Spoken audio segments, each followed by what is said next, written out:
करेंगे क्या? तो मैंने कहा पर मैं हिंदी में करूंगा। तो उन्होंने कहा ठीक है।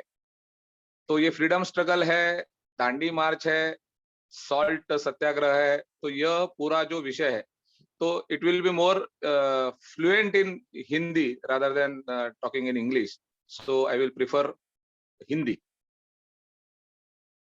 जब ये बात मुझसे हुई, पीयूष जी ने 2 दिन पहले उन्होंने मुझे जब पूछा कि इस विषय पे बोलना है, तो मेरे मन में सबसे पहले विषय आया कि अब तो मैं बूढ़ा हो चुका हूँ।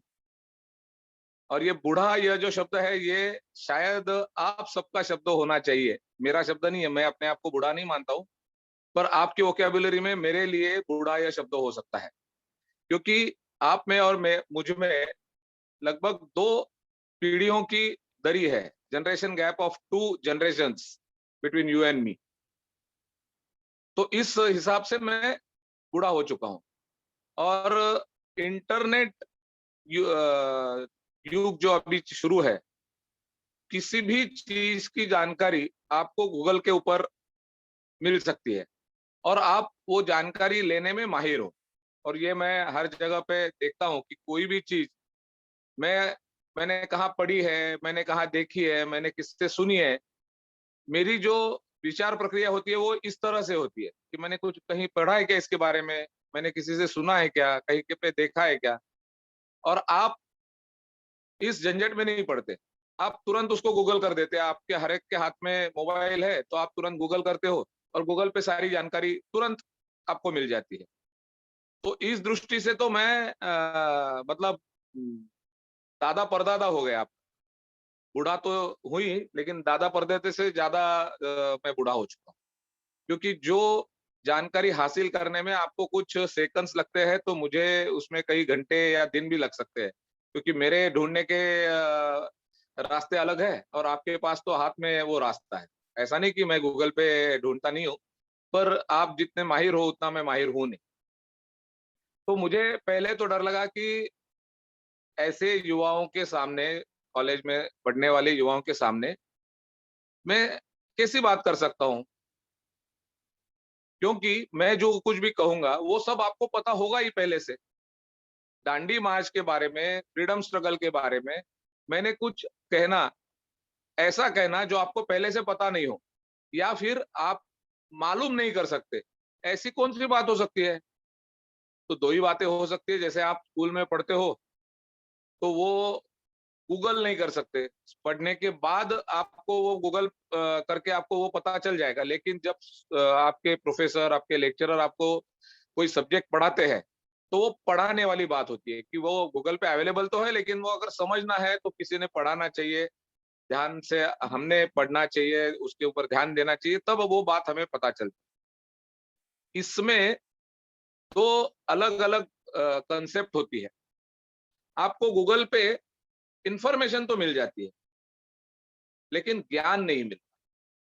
तो ज्ञान और इन्फॉर्मेशन, विज़डम और इन्फॉर्मेशन, इसमें फ़र्क है। किसी बात का पता होना, यह एक अलग बात होती है। लेकिन जैसे कोई बर्तन गैस पे गैस जल रहा है और उसके ऊपर बर्तन रखा हुआ है, तो वो गरम है, यह जानकारी होती है। और अपन अगर उसको हाथ लगाए, तो हाथ जलता है, यह ज्ञान है। तो वो ज्ञान के बाद पता चलता है कि हाँ, ये गरम है और इसको हाथ नहीं लगाना चाहिए। वैसे इन्फॉर्मेशन भी यही होती है, लेकिन ज्ञान से एक एहसास होता है और आदमी ज़्यादा प्रगल्भ होता है, ज़्यादा सयाना होता है, वाइज़ हो जाता है। तो गूगल पे कुछ बातें आपको शायद पता नहीं आप कर सकते। ऐसी कुछ बातें अपन बात कर सकते हैं क्या? आपसे कुछ चर्चा कर सकते हैं क्या? ऐसा मैं सोच रहा था। और विषय था दांडी मार्च का। आज दांडी मार्च को 91 साल हो गए। मतलब आखिरी दशक में, इस शताब्दी के आखिरी दशक में आज हमने प्रवेश किया है। 1930 को आज ही के दिन महात्मा गांधी जी ने यह दांडी मार्च शुरू किया था। और अपने भारतीय स्वतंत्रता संग्राम का यह एक बहुत ही बड़ा ऐसा यह एक पहलू रहा है। भारत का जो स्वतंत्रता संग्राम है, पूरी दुनिया में अनोखा स्वतंत्रता संग्राम।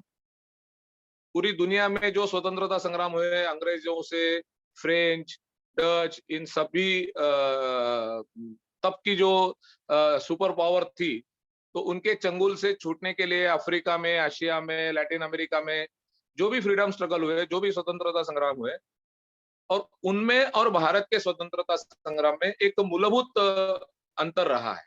और वो अंतर भारत की स्वतंत्रता संग्राम में एक अमोघ शस्त्र महात्मा गांधी जी ने दिया था, और वो अस्त्र था अहिंसा का, कि मैं मेरे दुश्मन के साथ लड़ते हुए भी, उसके साथ संघर्ष करते हुए भी, बिना हिंसा के भी महात्मा गांधी की एक ठाम अवधारणा थी, और अपने पूरे जीवन में उन्होंने इस अवधारणा का उपयोग किया, आचरण में वो धारणा लाई, और अंतिमतः 1947 में उस अहिंसा, इस तत्व का विजय हो सकता है, यह दुनिया के सामने उन्होंने लाया।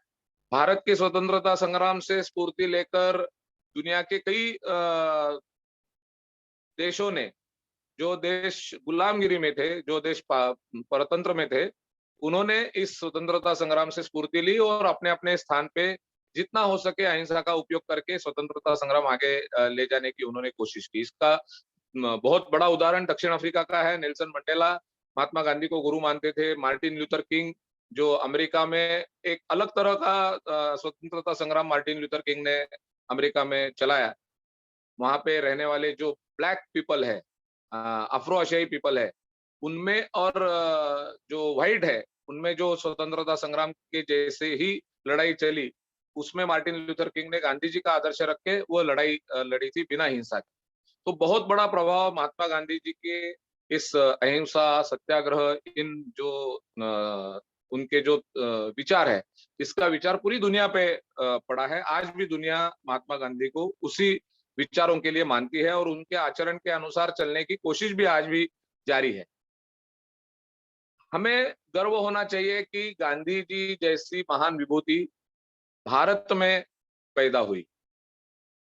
पर एक बात मैं आपको कहना चाहता हूं कि महात्मा गांधी जैसी महान विभूति भारत में ही पैदा हो सकती थी।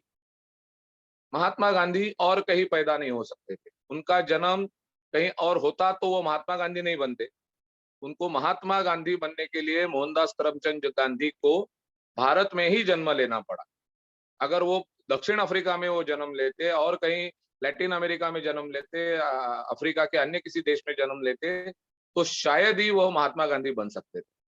अब ये जो मैं कह रहा हूँ, इसका सीधा सीधा ताल्लुक भारतीय स्वतंत्रता संग्राम, दांडी मार्च, और उसके आगे मैं एक पहलू और जोड़ना चाहता हूँ, जिसका जिक्र मैंने अभी किया कि यह स्वतंत्रता संग्राम भारत का था, तो भारतीय संस्कृति की एक ऐसी देन है, उस देन के कारण मोहनदास करमचंद गांधी महात्मा गांधी बने। महात्मा गांधी का जो पाथेय है, पाथेय इसका मतलब जिन विचारों के साथ उन्होंने स्वतंत्रता संग्राम में सहभाग लिया, वह विचार कहाँ से आए? रास्ते में चलते समय अपन अगर कहीं पे पैदल, पहले तो पैदल चलते थे, सुबह निकले गांव से, शाम को दूसरे गांव में पहुंचेंगे, तो पैदल चलते समय साथ में खाने पीने की चीजें, ताकि वहां तक की जो मंजिल है वो मंजिल तय करते तक खाने पीने की चीजें साथ में लेना। उन खाने पीने की चीजों और भी कुछ डंडी हो, साथ में कोई चाकू छुरी हो, ऐसी जो भी बातें रास्ते चलते में लगती है, इन चीजों को पाथेय कहते हैं। महात्मा गांधी का जो जीवन भर का प्रवास रहा, वह प्रवास कौन से पाथेय पे उन्होंने पाथेय के आधार पे किया था? तो वह पाथेय था भारतीय संस्कृति। महात्मा गांधी जी ने जो भी विचार रखे, उन विचारों का मूल है, उन विचारों का उगम है भारतीय संस्कृति से। और महात्मा गांधी एक ऐसे बहुत अच्छे अर्थ से चतुर राजनेता थे कि भारतीय संस्कृति की छोटी छोटी बातें उन्होंने लोगों के सामने इस तरह से रखी कि पूरे भारत ने वो तुरंत स्वीकार कर ली और उसके ऊपर अमल कर लिया। सबसे बड़ी बात जो है गांधी जी के जीवन में और उनके पूरे राजकीय तत्वज्ञान में, वह है प्रतीकात्मकता, tokenism. As a token Mahatma Gandhi did so many things, और उस टोकनिज्म के सहारे धीरे धीरे एक कारवा बनता गया, जिसका पूरा उसकी जो पूरा हुआ वो कारवा, वो 15 अगस्त 1947 को हुआ। टोकनिज्म के आधार पे क्या क्या उन्होंने किया, उन्होंने क्या क्या किया, ये बात तो अपन देखेंगे ही। लेकिन एक साल पहले, आज से बराबर एक साल पहले, आप सबको पता है कि दो बातें हमने भी टोकनिज्म के मतलब टोकनिज्म जिसको कह सकते हैं, और जिसके ऊपर बहुत क्रिटिसिज्म भी हुआ और बहुत सारे लोगों ने सराहा भी।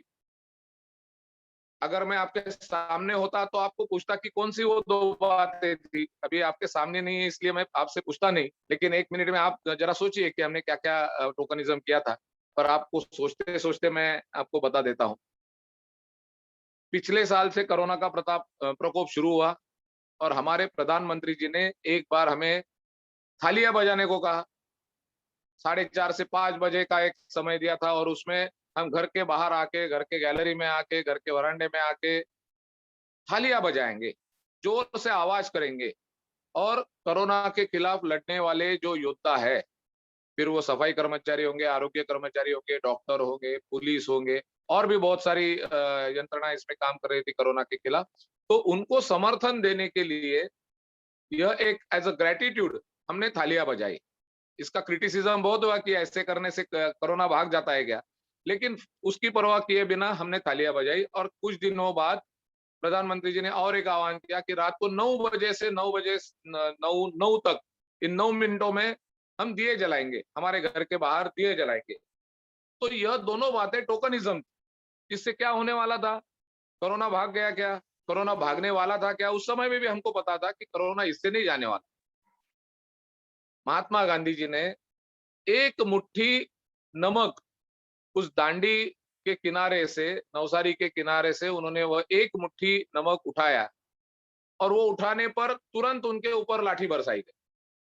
पर उन्होंने वो एक मुट्ठी भर नमक अपने हाथ में लिया, और उनके पीछे पीछे जो सैकड़ों उनके अनुयायी थे, उन्होंने भी एक एक मुट्ठी नमक उठाया। इस एक मुट्ठी नमक, एक टोकनिज्म का प्रभाव इतना हुआ कि आगे के केवल 27 सालों में अंग्रेजों को भारत छोड़ के निकलना पड़ा। महात्मा गांधी ने बताया कि अपने घर में चरखा चलाओ। चरखा चला चला के, यह एक प्रसिद्ध वाक्य था उस समय। अपने घर में चरखा चलाओ, तुम्हारा स्वतंत्रता आंदोलन का सहभाग उसमें निश्चित हो जाता है। आपने स्वतंत्रता आंदोलन में सहभाग लिया कि नहीं लिया, कैसे समझेंगे? आप अपने घर पे चरखा चलाओ। चरखा चलाने से क्या होने वाला है? तो एक टोकनिज्म हुआ था। चरखा चलाने से जो अंग्रेजों के मतलब भारत की कपास, यहाँ का कॉटन इंग्लैंड में ले जाके वहां से बहुत अच्छा कपड़ा बना के वो भारत में लाया जाता था, जिसकी वजह से भारत के जो कारीगर थे उनका धंधा चौपट हो गया था, वो मर गए थे। तो इसके खिलाफ आप स्वदेशी अपनाइए। स्वदेशी अपनाने की एक बेहतरीन योजना महात्मा गांधी ने बताई, लेकिन वह योजना बताते समय उन्होंने केवल इतना बताया कि आप घर घर में चरखा चलाओ। फिर वो चरखे पे काता गया सूत, और फिर सूत से बनाया गया कपड़ा। कैसे भी हो, बहुत अच्छे क्वालिटी का नहीं हो, लेकिन मैं यह भारत में चरखे पे बने कपड़े का ही इस्तेमाल प्रयोग करूंगा। यह एक स्वदेशी की भावना उस समय लोगों के मन में आ गई। ए बुढ़ाऊ, क्या पढ़ा रहे, मैं कौन है, मैं तो जानती नहीं। और इस भावना का बहुत बड़ा प्रभाव पूरे स्वतंत्रता आंदोलन पे रहा। मेरे दादाजी की बात कहता हूं। मेरे दादाजी ने जन्म भर कभी भी चाय नहीं पी। अब चाय क्यों नहीं पी? तरह वो बोल चाय रही है, पीने से बुढ़ाऊ क्यों कौन नहीं पढ़ा पी? रहे। पर वह चाय उन्होंने इसलिए नहीं पी कि चाय में शक्कर होती है, और शक्कर नहीं खानी। क्यों नहीं खानी? तो उस जमाने में भारत में शक्कर नहीं बनती थी, मॉरिशस में शक्कर बन के वहां से जहाजों में लाद के वो शक्कर भारत में आती थी। तो वो अंग्रेजों मतलब मॉरिशस में फ्रेंच, जैसे भारत में अंग्रेज थे वैसे मॉरिशस में फ्रेंच थे, तो जो भी हो वो परदेसी है। और वहां फिर स्वतंत्र हुआ, भारत में शक्कर बनने लगी। लेकिन उन्होंने जो व्रत अपनाया था कि मैं चाय नहीं पीऊंगा क्योंकि उसमें शक्कर होती है, तो जिंदगी भर उन्होंने शक्कर नहीं खाई। इतना प्रभाव इस टोकनिज्म से आ जाता है कि एक बार मैंने ठान लिया कि यह बात मैं करूंगा या फिर यह बात मैं नहीं करूंगा, तो वह बात पूरे जिंदगी भर वह आदमी अपनाता है, उसका आचरण करता है। इतना गहरा प्रभाव, पूरी जिंदगी बदल डालने जैसा प्रभाव, उस जिंदगी को एक मोड़ देने वाला प्रभाव, अमीट प्रभाव इस टोकनिज्म से आता है। और यह टोकनिज्म का सर्वश्रेष्ठ उदाहरण अगर भारत के इतिहास में हमने देखना है तो वह दांडी मार्च का है। महात्मा गांधी ने जो शुरुआती दौर पे 1920 के आसपास महात्मा गांधी जी का भारतीय राजनीति में उदय हुआ। लोकमान्य तिलक 1920 में उनका देहांत हुआ और उससे 1-2 साल पहले से महात्मा गांधी ने भारत में राजनीतिक अपना जीवन शुरू किया था और 1930 में यह दांडी मार्च उन्होंने निकाला था। और बराबर उन्होंने देखा था कि यह अगर भारत को, पूरे भारत को एक सूत्र में अगर इकट्ठा लाना है, पिरोना है, तो उसके लिए क्या-क्या करना चाहिए? आज भी वह सारे सूत्र भारत की सभी राजनीतिक पार्टियां अमल में लाती है, क्योंकि पूरे भारत की संस्कृति एक है और इस संस्कृति के जो चिन्ह है, जो प्रतीक है, उन प्रतीकों का अगर उपयोग कोई करता है, तो पूरे भारत से उसको समर्थन मिलता है। थोड़ा-सा राजनीतिक जिसके ऊपर चर्चा हो सकती है और आपको शायद मेरा मत पसंद आए, ना आए, शायद हो सकता है। पर जैसे हम स्टूडेंट के नाते, हम विद्यार्थियों के नाते, अगर इसमें कोई पॉलिटिकल इसके स्टूडेंट है, पॉलिटिकल साइंस के अगर कोई स्टूडेंट है, तो उन्होंने इसके बारे में ज़रूर सोचना चाहिए और सभी विद्यार्थियों ने सोचना चाहिए कि भारत में पिछले 3 दशकों में भारतीय जनता पार्टी का जो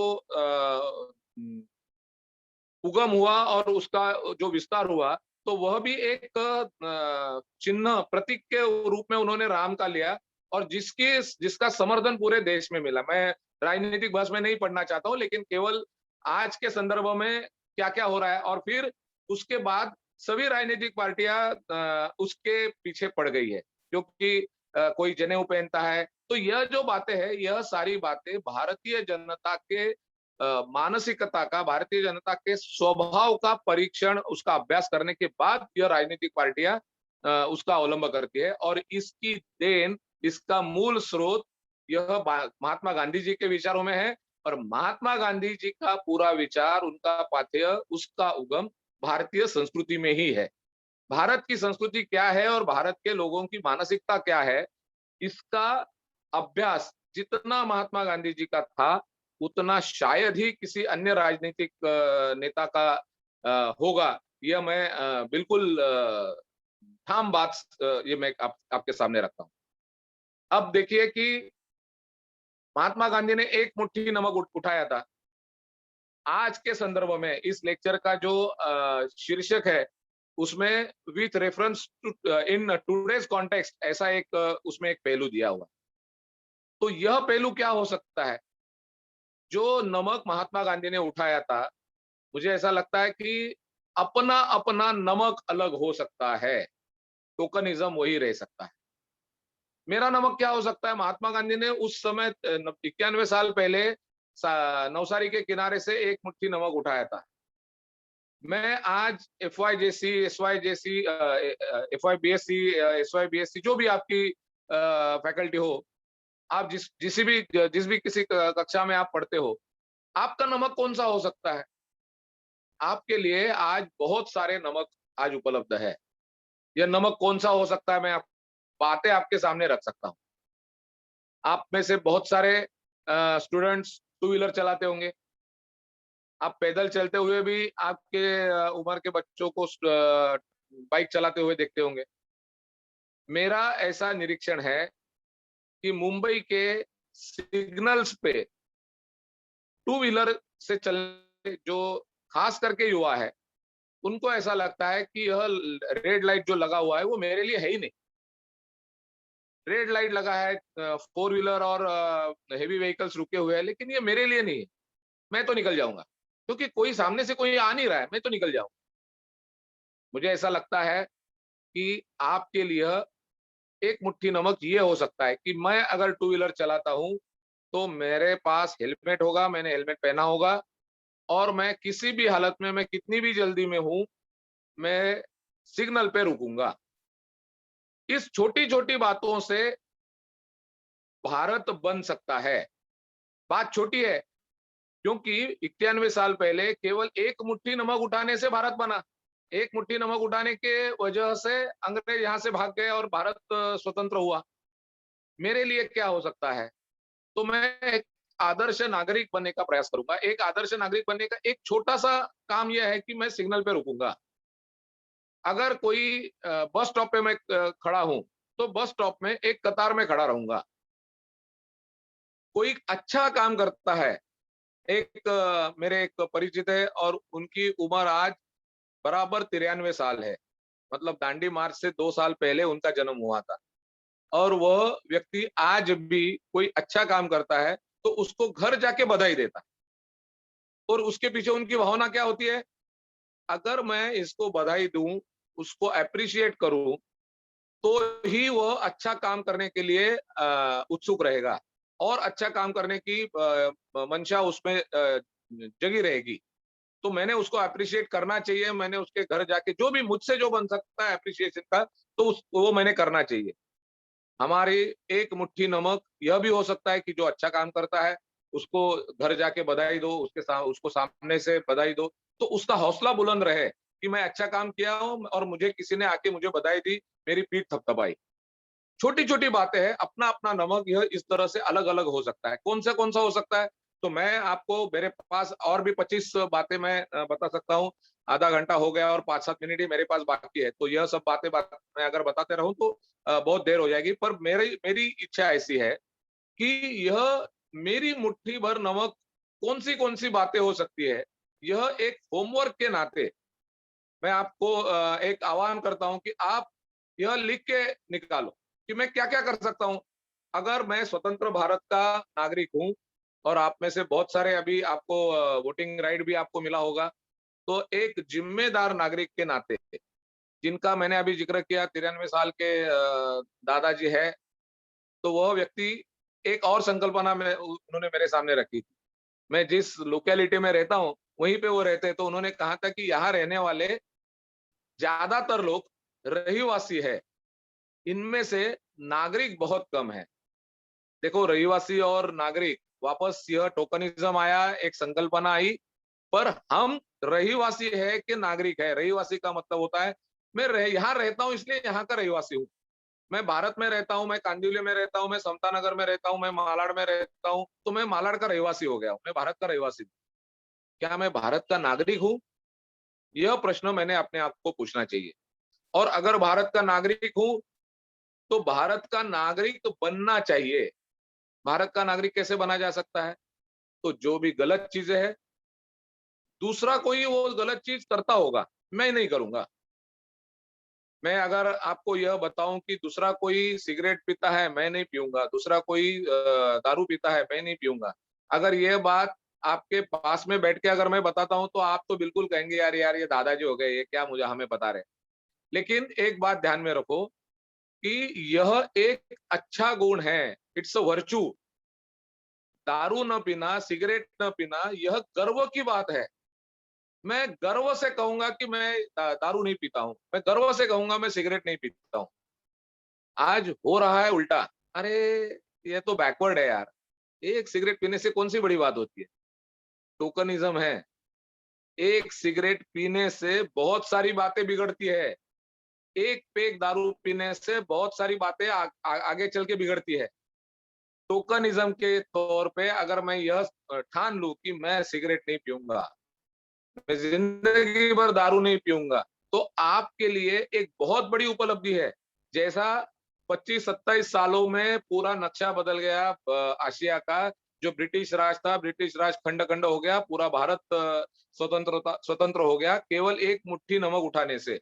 मेरी एक मुट्ठी नमक सिगरेट ना पीना, जैसा मैंने कहा कि अच्छी बातें करना और बुरी बातें ना करना और मैं तो करूंगा नहीं, मैं गर्व से उसका समर्थन करता रहूंगा कि मैं ये क्यों नहीं करता हूं और आपने भी मेरे दोस्तों को भी मैं अगर ये गर्व से बताते रहूंगा और अपने हिसाब से उनको बताते रहूंगा कि ये गलत कर रहा है तू और ये मैं कर रहा हूँ वो अच्छा कर रहा हूँ। तो एक पूरा एक आत्मविश्वास भरा अगर मेरा मन ऐसा कहता है कि ये बात मैं करूंगा, ये बात नहीं करूंगा, तो गांधी जी ने जो 91 साल पहले एक मुट्ठी नमक उठाया था, तो हम उनके एक अनुयायी के रूप में मेरी मुट्ठी छोटी होगी, मेरा नमक अलग होगा, लेकिन वह विश्वास मेरा उतना ही ठाम होगा। तो अगर हम भारत के नागरिक बनते हैं, एक बात हमने ध्यान में रखनी चाहिए कि अपना भविष्य कैसा हो, यह हम तय कर सकते हैं। अपनी धरोहर कैसी है, यह हम तय नहीं कर सकते। अपने पूर्व में, अपने जन्म से पहले क्या-क्या हो चुका है, उसमें हम बदल नहीं कर सकते। लेकिन उसके चलते आने वाला भविष्य कैसा होना चाहिए, यह हम खुद तय कर सकते हैं। हमारे लिए एक गर्व की बात ऐसी है कि भारत का स्वतंत्रता संग्राम, यह हमारी धरोहर के रूप में हमारे पास है। यह एक बहुत ही भाग्यशाली ऐसा यह पहलू अपने जीवन का है, ऐसा मुझे कहना है आपके सामने। क्योंकि भारत का, जैसा मैंने पहले कहा कि भारत का स्वतंत्रता संग्राम यह पूरी दुनिया को एक देन है, और वह देन भारत की संस्कृति से जन्मी हुई है। हमारे लिए जो पाथेय है, वो भारत की संस्कृति है। और भारत की अभी पूरे में भारत की संस्कृति क्या-क्या कहती है, क्या-क्या बताती है, क्या-क्या जीवन कैसे बिताना चाहिए, अगर मैं बताने जाऊँ तो वापस आप बोर हो जाएँगे। पर मुझे वो आपको बोर करना नहीं है और मेरे पास समय भी उतना नहीं है। पर यह एक गर्व की बात है कि भारत के स्वतंत्रता संग्राम की धरोहर हमारे पीछे है। 70 साल पहले यह जो सब पूरी घटना हुई थी, तो उसकी एक पूंजी हमारे पास में है, हमारे साथ है। अगर उस पूंजी को हम टटोले, पढ़े, देखे, किसी से बात करें, आज भी 80-90 साल के जो वृद्ध है, अगर उनसे बात करेंगे, तो बहुत कुछ आपको सुनने को मिलेगा, जो आप गूगल अगर करते हैं, तो गूगल पे आपको ये बातें पता नहीं चलेगी। उसमें से बहुत सारी बातें ऐसी हैं कि वो आज भी आचरण में लाई जा सकती है। स्वदेशी, स्वतंत्रता संग्राम का यह एक मूल्य है कि आज हम स्वदेशी अपनाएँगे।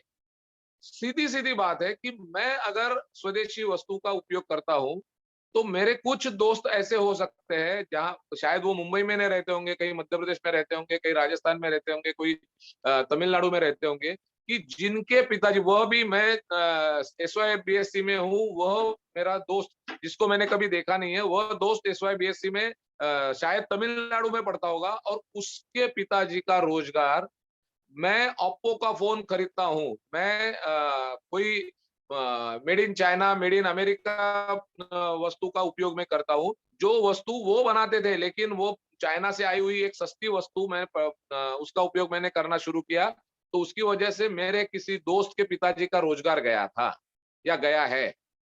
आप यकीन मानिए, कोरोना से जितने रोजगार गए पिछले 1 सालों में, उससे ज़्यादा रोजगार इन विदेशी वस्तुओं का भारत पे आक्रमण होने की वजह से गए हुए हैं। शिवकाशी नाम का एक शहर है तमिलनाडु में। भारत के जो पटाखे हम भारत में दिवाली में पटाखे फोड़ते हैं, उसमें से 80% पटाखे शिवकाशी में बनते हैं। हज़ारों लोग वहाँ पे बेरोजगार हो गए। चाइना से आए हुए पटाखों का उपयोग हमने करना शुरू किया इसकी वजह से। दिवाली में लाइटिंग हम करते हैं। ज़्यादातर लाइटिंग चाइना से आती है। मेरा कहने का मतलब इतना ही है कि कुछ बातें ऐसी है, कौन सी बातें होनी चाहिए वो मैं आपके ऊपर छोड़ता हूँ। पर एक मुट्ठी नमक मेरा होना चाहिए, उस नमक में क्या होना चाहिए, यह बात आपने तय करना है। आपकी मुट्ठी कितनी छोटी होगी, कितनी बड़ी होगी, यह आपने तय करना है, और आप ही तय कर सकते हैं। आप ही उसका फैसला लेने का हक आपको ही है, और अधिकार भी आपको है, और वो ज़िम्मेदारी भी आपकी है। आपने ध्यान में केवल इतना रहना चाहिए, भारत की स्वतंत्रता संग्राम में दांडी यात्रा, नमक सत्याग्रह, इसका महत्व क्या है, उसका मतलब क्या है, और वह सीधा-सीधा मेरी जिंदगी में उसका आचरण मैं कैसे कर सकता हूँ, उसका उपयोग, उसका प्रयोग मैं कैसे कर सकता हूँ। आज के दिन में 12 मार्च एक 30 साल पहले एक दुर्घटना घटी थी। बहुत बड़ी दुर्घटना, शर्मनाक दुर्घटना घटी थी, और आप में से शायद किसी का भी जन्म उस समय, मतलब जो विद्यार्थी है, किसी का भी जन्म उस समय नहीं हुआ था। 12 मार्च 1993 में मुंबई में बहुत बड़े बम विस्फोट हुए थे, और 300 साढ़े 300 लोग उसमें उनकी जानें गई थी। वह घटना भी आज ही इसी के समय मतलब 4 से 5 के आसपास ही वो बम विस्फोट हुए थे। लेकिन वह भूल के हमने ध्यान में रखना चाहिए 91 साल पहले क्या हुआ था, क्या शुरुआत हुई थी, उसका उपयोग, उसका आचरण आज मैं अपनी जीवन में कैसे कर सकता हूँ। तो एक ही बात हमने ध्यान में रखनी चाहिए ये लेक्चर समाप्त करते समय कि मेरी मुट्ठी कितनी होगी, कितनी बड़ी हो सकती है और मेरी मुट्ठी में समाया हुआ नमक कौन-सा है। तो वो नमक कौन-सा है, वो क्या-क्या हो सकता है, इसका विचार करना और उस नमक को धारण करने वाली मेरी मुट्ठी कितनी बड़ी हो सकती है। इन 2 बातों पर अगर हम आज सोचते हैं, तो मुझे ऐसा लगता है कि एक बहुत बड़ी शुरुआत नव भारत की एक शुरुआत ठाकुर कॉलेज के विद्यार्थियों के द्वारा हो सकती है, ऐसा मेरा विश्वास है। मुझे यहाँ पे बोलने का अवसर कॉलेज मैनेजमेंट ने दिया, तो मैं इसके लिए कॉलेज मैनेजमेंट का बहुत आभारी हूँ और आप जैसे युवाओं के प्रत्यक्ष सामने आके अगर बोलने का अवसर मुझे मिलता, तो मुझे बहुत आनंद हुआ होता। खैर, ऑनलाइन और वर्चुअली मैं आपके सामने आके बात कर पाया, तो इसके लिए मैं आप सबका भी हृदय से आभारी हूँ। धन्यवाद।